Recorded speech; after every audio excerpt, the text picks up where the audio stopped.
Ernest Obama, cher grand frère, je prends la parole aujourd'hui parce que depuis ce matin, je vois circuler énormément de choses sur les réseaux sociaux contre ma personne. Beaucoup parlent, beaucoup interprètent, beaucoup commentent, mais très peu connaissent réellement les faits. Alors, je vais raconter dans cette vidéo, et ça sera un peu longue, exactement ce qui s'est passé sans exagération, sans insulte et sans déformation. Et si je ne m'avais pas bloqué après d'autres divers d'hier, je n'aurais même pas fait cette vidéo parce que ça ne m'intéressait pas de prendre la parole en public, mais je suis obligé de m'exprimer publiquement vu que tu m'as bloqué. Hier, j'étais dans la région de l'Ouest Cameroun à l'occasion d'une cérémonie où j'étais invité, et pendant que j'y étais, un aîné a envoyé m'appeler pour me dire ceci. Bruno, je te vois très proche d'Ernest Obama ces derniers temps, je voudrais que tu lui transmettes un message. Ma première réaction était de lui dire, grand frère, vraiment, je ne veux pas me mêler de vos problèmes. Et il m'a dit, non, je tiens à ce que tu lui dises exactement ceci. Et il me dit, dis à Ernest Obama qu'il connaît tout ce que j'ai fait pour lui. Il sait ce que nous avons vécu ensemble. Il sait même que je lui ai évité la prison dans son affaire avec votre ancien patron, mais qu'il arrête de parler de moi dans ses émissions. Depuis notre séparation, à chaque fois qu'on se voit, il essaye de me fuir, mais moi, je l'appelle toujours parce qu'il reste un frère. Mais de là à toujours parler de mal de moi dans ses émissions, je ne suis pas d'accord. Et donc, dis-lui que la prochaine fois qu'il le fera, j'engagerai une procédure judiciaire contre lui.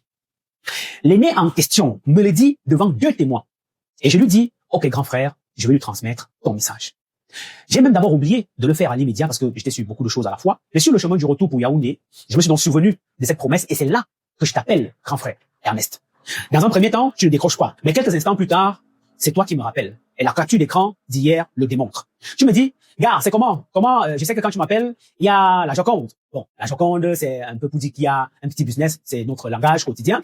Et moi, je te réponds que non, c'est pas le cas, mais que je sors d'un événement à l'ouest et qu'un aîné là-bas m'a chargé de te transmettre un message. Et c'est là que j'étais alors dit exactement ce qu'il m'a demandé de te dire. Rien de plus, rien de moins.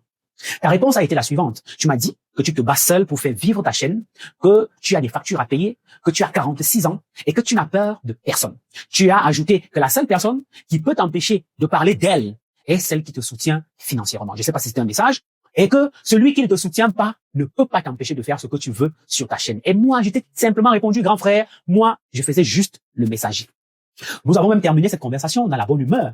On a ri, on a évoqué d'autres sujets, et tu m'as dit de regarder ton émission le soir. Notre appel, je crois, a duré environ 3 minutes et quelques, selon la capture que je publie. Voilà les faits. C'est vrai que quelqu'un a dit un jour qu'on peut avoir le bon message, mais être le mauvais messager. Je ne savais pas que dans ce message-là, c'était moi le mauvais messager et que je venais de signer ma descente aux enfers. Le soir donc, moi j'étais occupé et donc je n'ai pas regardé l'émission. Ce matin, à mon réveil, je découvre une véritable tempête sur les réseaux sociaux. Bon, je suis un peu habitué. Je reçois des centaines de messages, des appels, des captures d'écran et un extrait vidéo dans lequel mon grand frère et toi, Ernest, tu dis qu'un journaliste, enfin tu reconnais que je suis journaliste, du nom de Bruno Bidjan, t'a appelé pour te menacer de mort et que tu aurais appelé ta famille, que si quelque chose t'arrive, qu'on lui tienne pour responsable.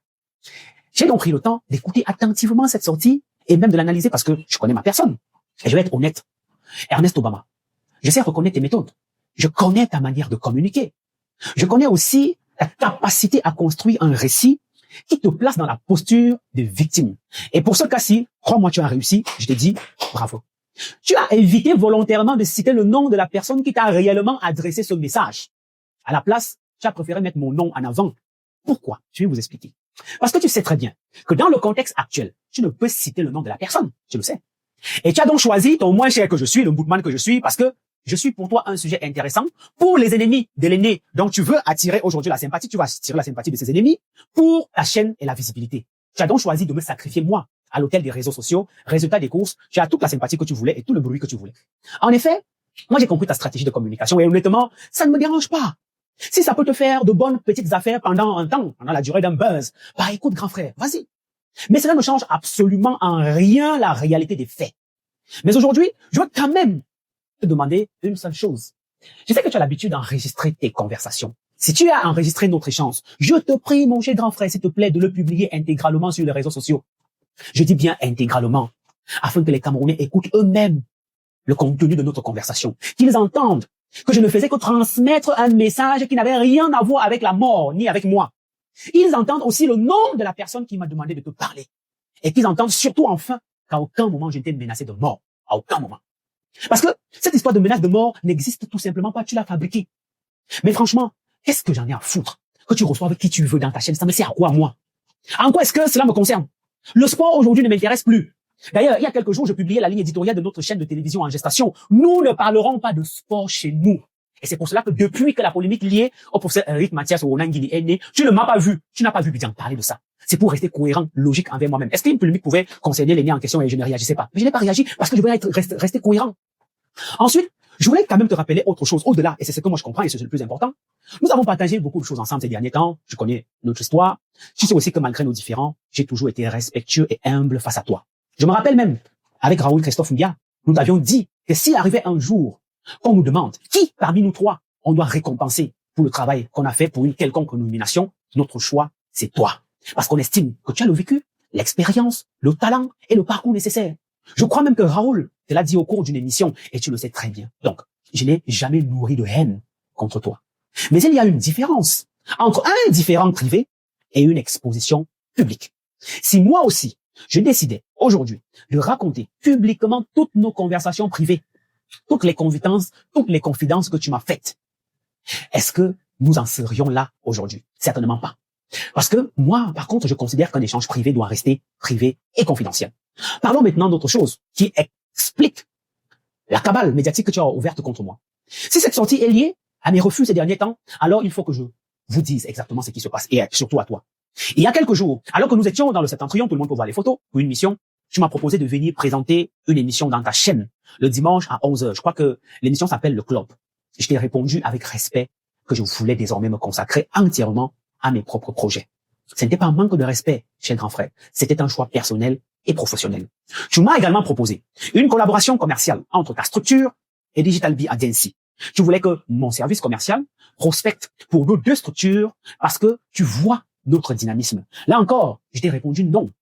Pas parce que j'ai un problème avec toi, mais parce qu'aujourd'hui, je fais le choix de construire mon entreprise sans dépendre de personne. Rien qu'à partir de mes prestations. Si ces refus t'ont contrarié, je peux le comprendre et honnêtement, mon cher grand frère, je m'en excuse. Mais cela ne devrait pas justifier que mon nom soit utilisé dans une polémique qui ne me concerne en rien. Quand vous étiez dans vos amitiés de qui est contre tel et contre Dieu, est-ce que tu m'as vu là-bas? Pourquoi aujourd'hui tu veux me mêler à vos combats qui ne me concernent pas? Tu sais qu'à chaque fois qu'on est ensemble, tu veux toujours ramener ce sujet et j'ai toujours esquivé parce que je sais qu'à tout moment tu peux m'enregistrer et utiliser cela contre moi plus tard. Enfin, je vais te parler de Digital Bee TV en gestation parce que je sais que la cabale c'est pour que tu détruises l'image de Digital Bee TV. J'ai déjà dévoilé il y a quelques semaines, je le disais, la ligne éditoriale de cette chaîne en gestation. Je ne sais pas si c'est ce qui te fait au point d'ouvrir une cabale contre moi. Mais rassure-toi, nos deux lignes éditoriales n'ont absolument rien en commun. Donc, je ne suis pas ton concurrent, mon cher grand frère. Je sais que ça te fait peur, parce que tu connais ma capacité quand je m'engage derrière un projet. Mais sache que tu as ta part de marché, j'ai la mienne. C'est toi qui essayes à chaque fois de venir te greffer à moi. Tu sais de quoi je parle. Tes amis, je ne les approche pas. Je les fuis même. Mais tu fais tout pour rapprocher les miens, même parfois par des méthodes peu orthodoxes. Mais tu sais, à chaque fois que mes amis te répondent, ou celles que tu envoies les approcher, ils te disent, tu es proche de Bruno, Bruno c'est ton petit, vois ça avec lui. Je sais que ça te choque, mais accepte parfois de voir que tes petits d'hier peuvent aussi évoluer. Et cela ne devrait pas te déranger. Au contraire, ça devait être une fierté pour toi. Mes informations font état de ce que face au refus de certains aînés de collaborer avec toi, tu as décidé de monter une cabale contre moi avec tes nouveaux amis lanceurs d'alerte qui, bizarrement, sont contre le président Paul Biya, que toi, tu dis soutenir dans le but de discréditer ma chaîne et moi-même. Mais sache que les relations se construisent et se solidifient au fil des années grâce à la constance et la loyauté. Accepte que mes amis ne puissent pas être les tiens parce que les tiens ne sont pas les miens. Je disais donc qu'à DB TV, nous parlerons d'économie, d'entrepreneuriat, de finance, d'investissement, de business, de développement, de tradition, de culture. Nous ne sommes pas sur le même créneau. Tu peux recevoir Eric Mathias Owonangini ou n'importe quel autre invité que cela ne m'intéresse pas.